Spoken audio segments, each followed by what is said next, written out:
알렐루야, 알렐루야. 그리스도 우리의 파스카 양으로 희생되셨으니 주님 안에서 축제를 지내세. 알렐루야.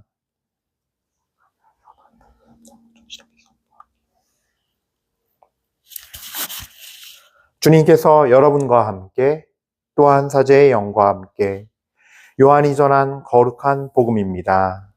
주님 영광 받으소서. 주간 첫날 이른 아침, 아직도 어두울 때 마리아 막달레나가 무덤에 가서 보니 무덤을 막았던 돌이 치워져 있었다. 그래서 그 여자는 시몬 베드로와 예수님께서 사랑하신 다른 제자에게 달려가서 말하였다. 누가 주님을 무덤에서 꺼내갔습니다. 어디에 모셨는지 모르겠습니다. 베드로와 다른 제자는 밖으로 나와 무덤으로 갔다. 두 사람이 함께 달렸는데 다른 제자가 베드로보다 빨리 달려 무덤에 먼저 다다랐다. 그는 몸을 굽혀 아마포가 놓여있는 것을 보기는 하였지만 안으로 들어가지는 않았다. 시몬 베드로가 뒤따라와서 무덤으로 들어가 아마포가 놓여있는 것을 보았다. 예수님의 얼굴을 쌌던 수건은 아마포와 함께 놓여있지 않고 따로 한 곳에 개켜져 있었다. 그제야 무덤에 먼저 다다른 다른 제자도 들어갔다. 그리고 보고서 믿었다. 사실 그들은 예수님께서 죽은 이들 가운데서 다시 살아나셔야 한다는 성경 말씀을 아직 깨닫지 못하고 있었던 것이다. 주님의 말씀입니다. 그리스도님 찬미합니다.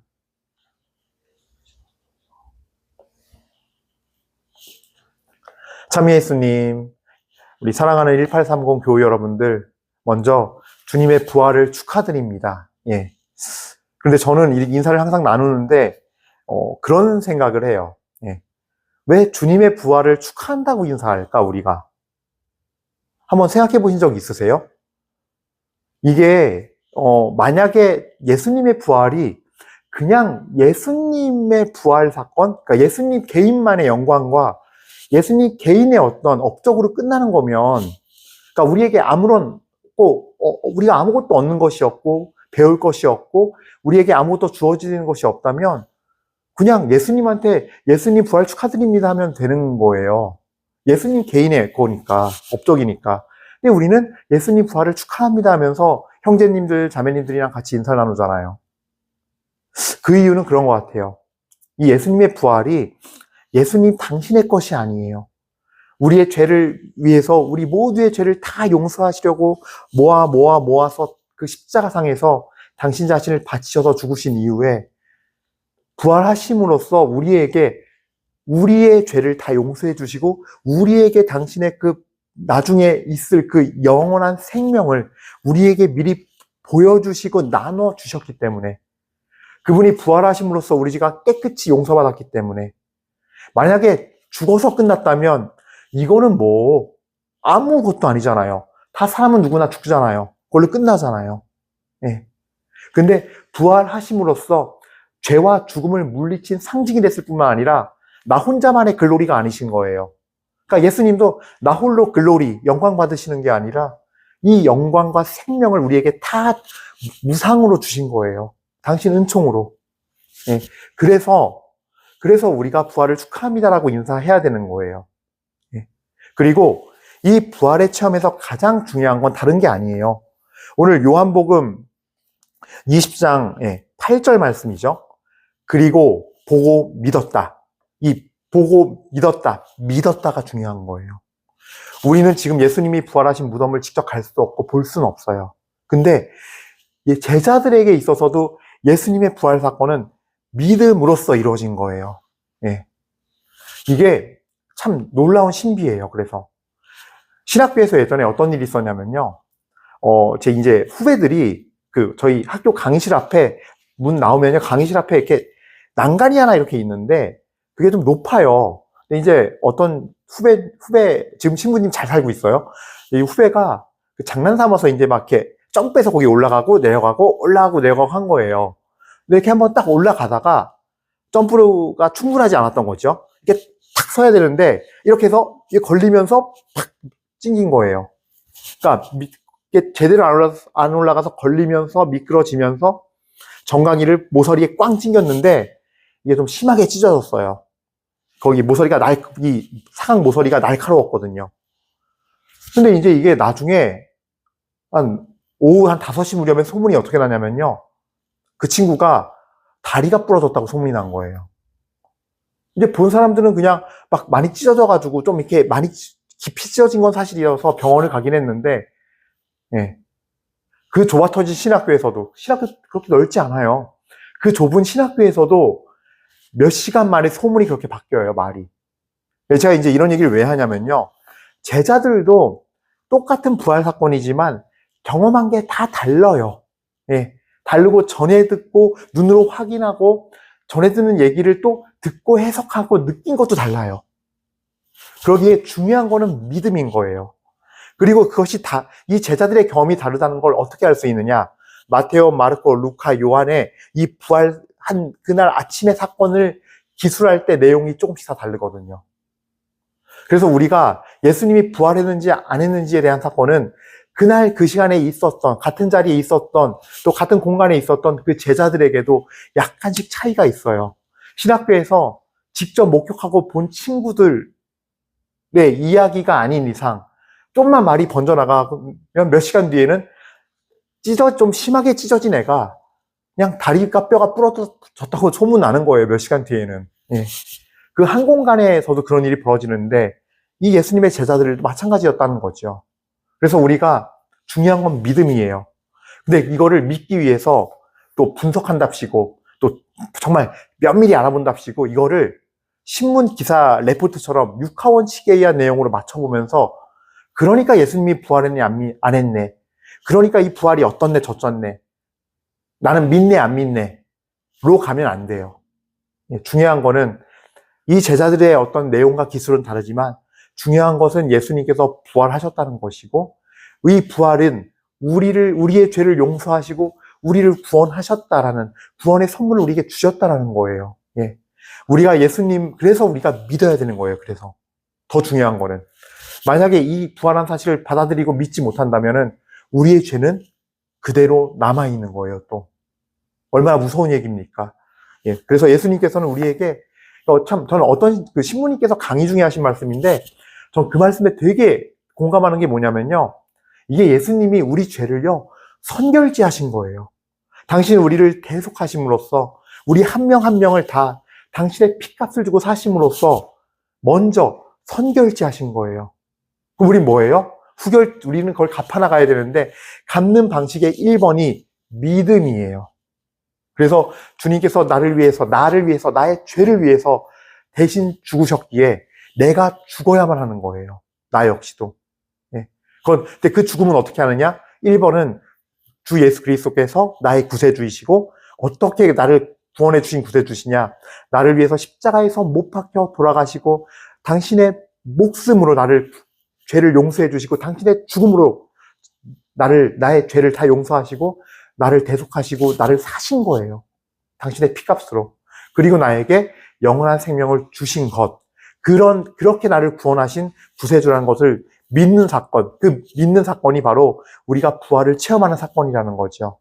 그래서 이 요한복음 20장 8절에 그리고 보고 믿었다라는 말씀은 매우 중요한 말씀이에요. 예. 그래서 우리는 오늘 제2독서 말씀 있죠? 제2독서 말씀에 뭐라고 쓰여져 있냐면요. 골로새서 3장 3절. 여러분은 이미 죽었고 여러분의 생명은 그리스도와 함께 하느님 안에 숨겨져 있기 때문입니다. 예. 우리가 예수 그리스도를 믿는다. 우리가 가톨릭 신앙을 가졌다. 주 예수 그리스도를 믿는다라고 말할 때는 바로 내가 죽었음을, 그리스도 안에서 죽었음을, 그리고 이제 나의 생명력은 없어지고 끝나는 것이 아니라 예수 그리스도 안에서 하느님의 생명력으로 이제 내가 사는 것이 아니라 예수 그리스도께서 내 안에 사시는 갈라티아서 2장 20절의 말씀대로인 거예요. 예. 그게 바로 부활을 믿는다라고 할 때 그 믿음이에요. 예. 우리가 그걸 꼭 기억했으면 좋겠고, 그래서 항상 계속 제가 사순시간에 끊임없이 전제한 게 뭐예요? 예. 자아를 파쇄해야 된다. 자아가 죽어야 영이 산다. 예. 내 육과 자아가 죽어야만 영이 산다예요. 예. 그게 우리가 부활을 체험하는 방법이에요. 그래서 여러분들이 제가 사순시기 때 그렇게 맨날 똑같은 반복적인 얘기, 자아를 죽여라, 순종해야 한다, 자기 의와 자기 애가 자아다, 그걸 죽여야 된다, 지와 내 지성과 나의 어떤 감성과 나의 의지로 하는 그 어떤 행위들, 그걸 아무리 하느님의 말씀을 전하는 것이고 기도하는 것이라 해도 나의 감성과 의지와 그런 나의 자기 의로만 하는 것 했을 때 내가 정말 주님 앞에 죽을 수 없다. 제가 얼마나 강조했습니까, 사순 내내. 근데 그 말씀을 듣고 깨달음이 와서 정말로 자아가 죽는 체험을 하신 분들, 어떠한 형태로든 자아가 죽을 때 우리는 십자가의 그 죽음에 동참하는 거거든요. 그래서 어떤 형태로든 내 자아가 죽는 체험을 하고 무너지고 정말 깎아지고 부서지고 하는 체험을 하신 분들은 이번 부활이 매우 뜻깊고 아마 기쁨과 은혜가 더 가득할 겁니다. 그래서 정말로 내가 죽고 내 안에서 그리스도의 생명력이 들어오는 것을 체험하신 분들, 또 들어오도록 초대하신 분들, 그래서 내 마음의 주인이 주님이 되신 분들은 이 부활이 굉장히 기쁠 거예요. 예. 자, 그렇습니다. 그리고 또 이제 한 가지 중요한 또 키워드가 있어요.